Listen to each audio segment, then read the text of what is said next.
Hello, everyone. We are really excited to be here on World Ocean Day, and we have a very special guest. Her name is Naledi, and she is the ocean-friendly chef.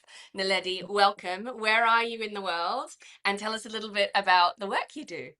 Yeah, thank you so much. Thank you. So honored to be with you this morning, celebrating such a special day, World Oceans Day. So I'm in South Africa, which is right at the bottom of Africa.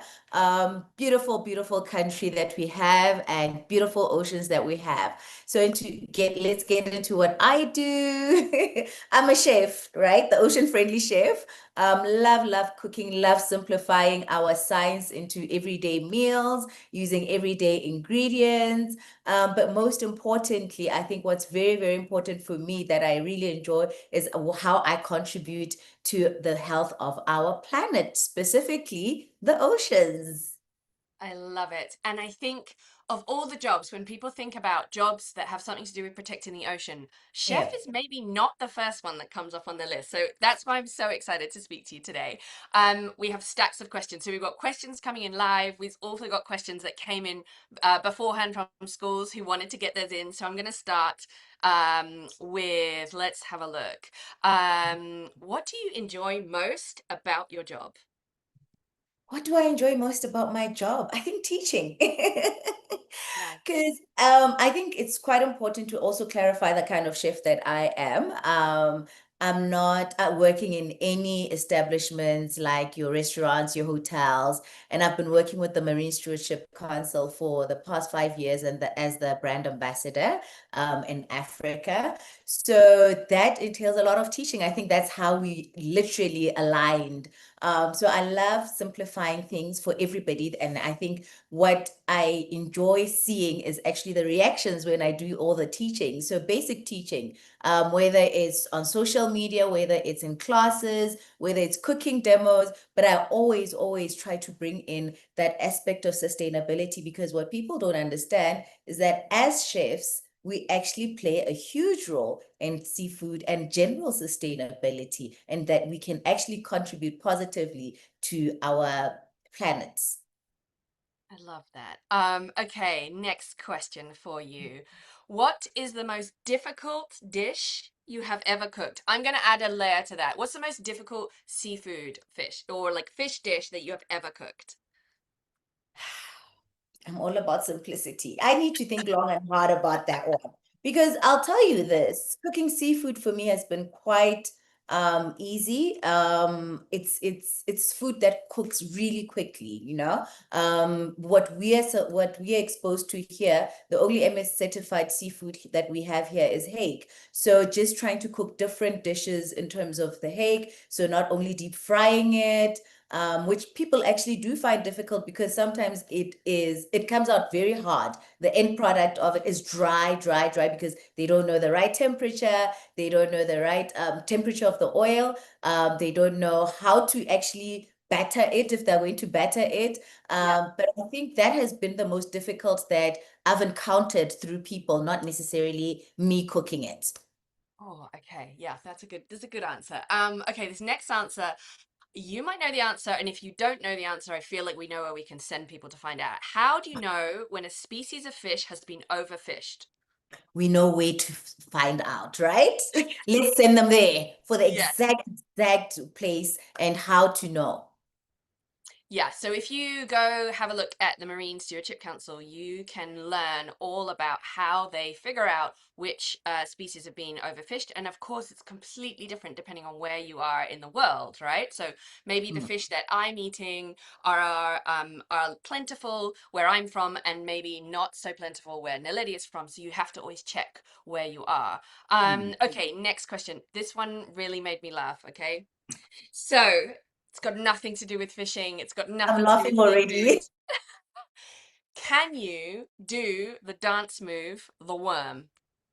Good question. Wow, hip hop. I think that one I should have asked my kids. If I had these questions in advance, I would have asked them, like, please show me. I'm not a big hip hop fan, but I'm more than willing to learn. I think after this, I'm gonna post it. Amazing. Yeah, I'm I gonna was going to try it say, out and then I think share if it. it's good that you didn't say yes, because then we would have made you do a demo. So maybe you should be pleased that we did.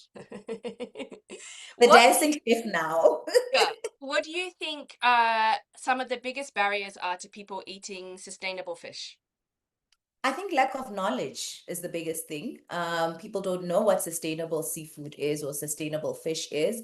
And I think the work that the MSC does really simplifies everything for them. Literally just looking out for that blue label on the packaging. It's quite important that we always stress this because it's literally all about education and making it very simple for everybody to understand from a grade one primary scholar, pre-primary scholar to an adult, because at the end of the day, most of the decisions are made by the adults in the household. So what are we going to eat for dinner? Fish fingers. So are they MSC certified, you know? So it all, like through all ages in life, stages in life, we need to keep repeating the same thing over and over again until people really know, and it's not something that seems far-fetched. Yeah, amazing. Next question is kind of related to this one. Is there a type Mhm. of fish that you wouldn't cook? Crab. Mm, why not? Yeah. I don't think I like deshelling. Fair Yeah, enough. I just don't like, yeah, but crab sticks I would do. But unfortunately, those are not MSC certified in my area in South Africa. So most of the time I just make cake and in different ways. Nice, nice. I have a really good question here. How did you decide you wanted to be an ocean-friendly chef? Like, what's the story behind that? How did you end up caring so much about the ocean? It's always about my children. I think about my children most of the time when I make any decisions. So I wanted them to learn about our food, sustainability, Yeah, and how we can take care of our oceans in order for their children to enjoy what they're enjoying and their children's children. So it's all about for years to come, protecting the oceans for years to come, and then just teaching the next generation so that they teach the next generation. I always say it's more difficult to unlearn what we've learned, the wrong things that we've learned in our childhood. So it's very important that we really teach them at a very young age. So it just becomes part of that DNA. yeah, amazing. And the next, I just saw a question come through, which I feel like you've just answered, which was, what Okay. inspired you to do your job? Your kids. So that's a My great kids. answer. Great answer. Okay, so I know that you don't live on the coast, but do you have a favorite blue space in South Africa? Like, where's your favorite place to be? That's Cape Town. Cape Town is like really down the coast. Yeah. And that's where the MSC offices are actually. So I love visiting the Cape. But also not only that, that's where the hake fishery, the MSC hake fishery is. So going through the fisheries, it has a lovely ocean right there. And the fishing there is all MSC certified. The hake fishery there is MSC certified. So it's great. That's Cape Town. So cool. And there's penguins in Cape Town. I just need to say Yes. that for anyone who doesn't know. And if you look at our beautiful artwork for this year's World Ocean Day for Schools, you will see penguins around Naledi, Yes. because we were so inspired by them. Okay, so next question. Let me Mhm. have a read here, what we've got coming in. Um, yeah, how do we help fishers, so people who work in the ocean space, how do we help them learn more about sustainably fishing? Like, what Mm. are some of the things we can do to make shifts in the industry as a whole? Yeah. Standardization. So it's very important that the training and standardization is quite important and actually executed, like practiced in those fisheries, because sometimes you'll have all those procedures and standards and all of that put up in your book case or your files, wherever you store them, but you're not actually putting them into practice. So regular training as well is quite important. So even if you're going to do once-off training when they come in, the introductory training or the induction through induction, it's quite important that we go back and practice and practice and practice and relearn and relearn and relearn, because sometimes all these things fall off the cracks because we're not practicing them regularly and we're not being consistent with those standards. Yeah, that's such a good answer. Um, one of the things that's really interesting, and I saw a question pop up about it, is that when we create something called marine protected areas, and so Huh? they're often called MPAs for short.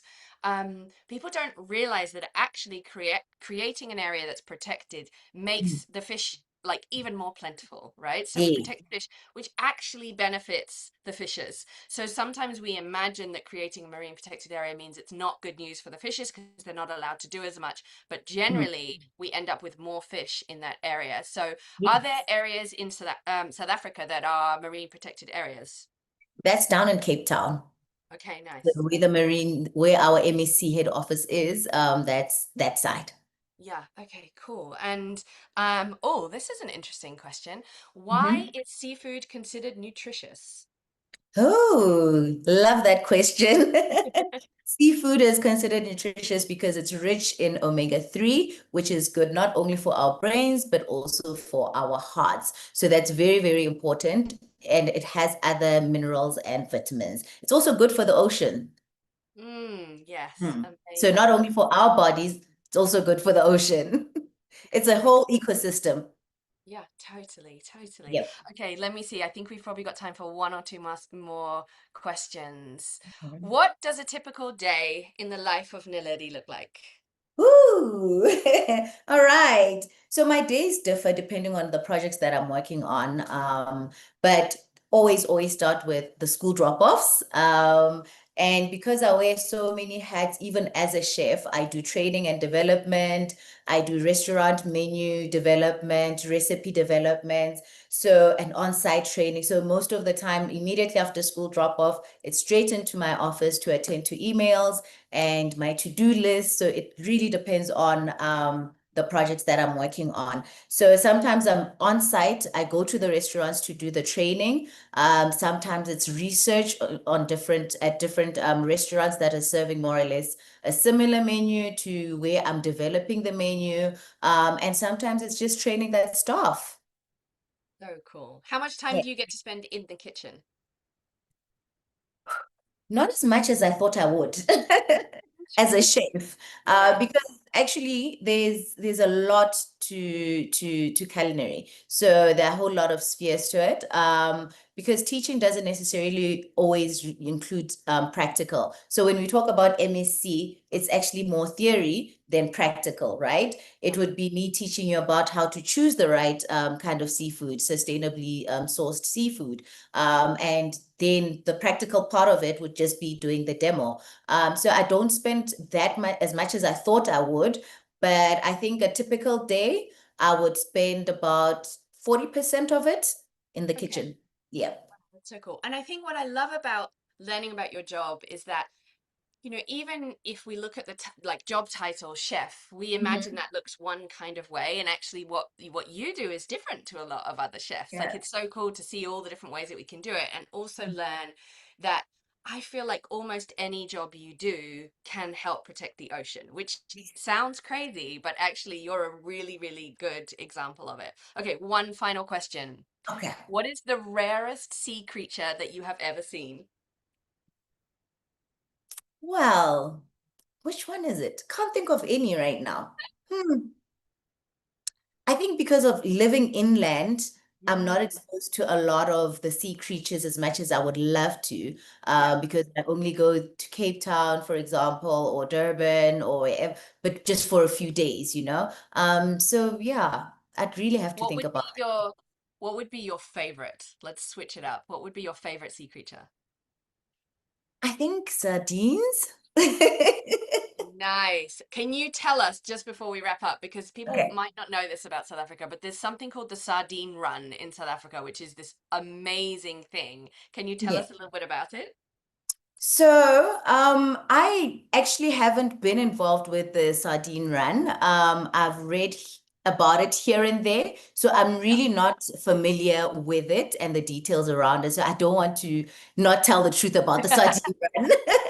So what I urge all the teachers listening is Yeah, go check out, Google the sardine run, because it's when all the the sardines move sardines up come the in. coast of South Africa, and it is the most incredible, spectacular thing to see. And Mm, thankfully, we've had lots of amazing filmmakers capture it, so you can watch it. yeah. But it is just absolutely incredible. So, Yeah, Naledi, it's thank you beautiful. so much for joining Thank us. We are so you. grateful to have had you as part of our World Ocean Day for Schools. Thank you for doing the work that you do in protecting the ocean, and I hope you have a lovely rest of your day. Thank you. Thank you for having me. And I hope everybody enjoys the rest of the engagements throughout World Oceans Day. And don't forget to make that very, very, very important decision when you're buying your seafood. Nice. Thanks so much, Naledi. Thank you.